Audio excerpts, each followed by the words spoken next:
Rutabagas. This is one of those vegetables not very many people eat. It used to be the potato before we had potatoes, along with turnips. They were the mainstay for the meals, for your starch. This is not a pretty vegetable. It's not one of the pretty ones. This is really the one that you shouldn't buy. How big it is. See how big that is? I can't reach my hands all the way around. That's because it's going to be woody and pithy inside. Actually, the size you want to buy is like this, because it'll be sweeter and tender and it won't have so much woody stuff to it.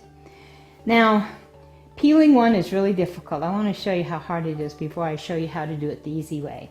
So come down right down here, and you want to peel off. You have to peel off some, but it is like really hard to do.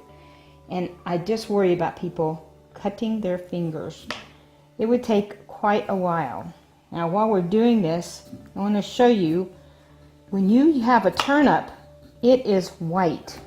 But when you have a rutabaga, it's yellow down here. You'll see that yellowish, and you'll notice on the outside it's yellow. Now sometimes they're waxed on the outside, and if they are, it doesn't matter. That just keeps the moisture in, and you're going to peel it off anyway. So this is the rutabaga. I think it's really kind of pretty how it does it at the top. This is a cross between cabbage and turnips. Now, because this is so hard to peel, I want to show you the best way to do that. Let me bring this one in here. This one I put in the microwave. I cut off the end so it could steam out. I put it in the microwave for 5 minutes, just like that by itself, plain. And now it'll be a lot easier to peel. And usually when they come out of the microwave, they're going to be hot. You want them to sit for about 10 or 15 minutes so it doesn't really burn you. And they kind of sing when they're in the microwave. It's kind of interesting to look at. But now the skin just kind of peels off, and it comes off very easily.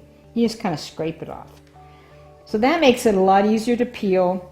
It makes it so that you don't have to worry so much about, see how that peels off? About cutting yourself.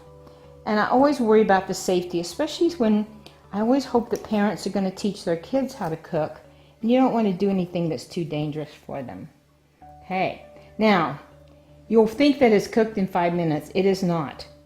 They are very dense, and the interesting thing about rutabagas is they have almost every vitamin and mineral in them, and they have the full complement of the B vitamins. Such a healthy vegetable. And this is a very inexpensive vegetable. So I'm going to take this off the plate, put it on my cutting board, and I'm going to show you how to get it ready to eat raw. You actually can eat it raw. Some people don't like it raw. It does have kind of a pungent flavor because it is crossed with the cabbage and the turnip, and nobody knows exactly when that happened. It's been around a long time in Eastern Europe, and this was a mainstay. It still is in some countries.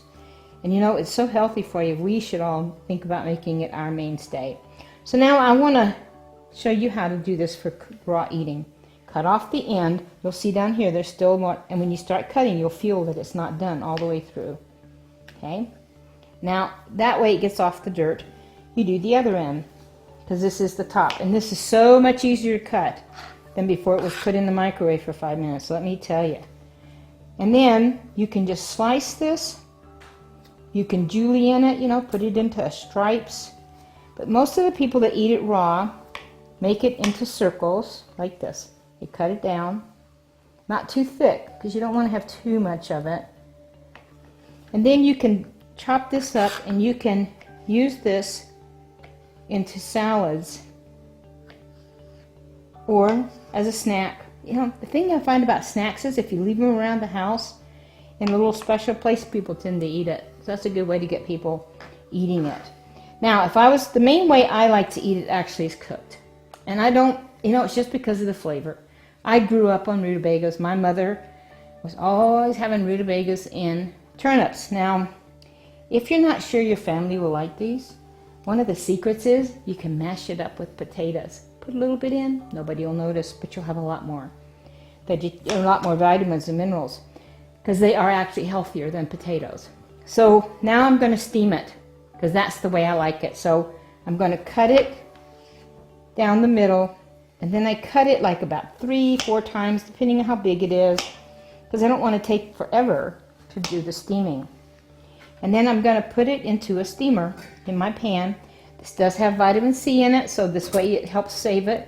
It will get soft enough so that you can mash it up really well. You can put other things in here to steam while you're doing this. You could have some potatoes in here if that's what you were going to mix it up with. This is the best way to cook it because then you can test it along the way. You don't know how woody they're going to be. This one's not at all. It was so easy to cut through. If they're woody, you can feel it as you're cutting it. But it's amazing how soft it gets once it's cooked. Now, the other thing about rutabagas is that they aren't around during most of the year. They're only a fall crop. They were used for livestock food too.